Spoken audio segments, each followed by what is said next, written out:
నమస్కారం ఘంటారావానికి స్వాగతం. ముందుగా ప్రధానాంశాలు. ఆంధ్రాలో ఇసుక మద్యం మాఫియాలు రాజ్యమేలుతున్నాయి. రాజమహేంద్రవరం సభలో నిప్పులు చెరిగిన మోదీ.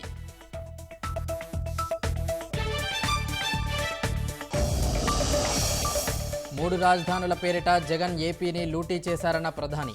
కేంద్రం నిధులు రాష్ట్రంలో దుర్వినియోగం చేశారని విమర్శ.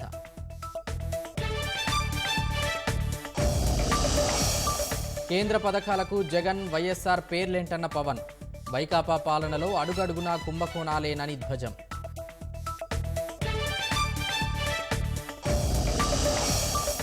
జగన్ పాలనలో మొదటి బాధితులు యువతేనన్న లోకేష్. రాష్ట్రంలో 20 లక్షల ఉద్యోగాల కల్పన కూటమి బాధ్యతని స్పష్టం.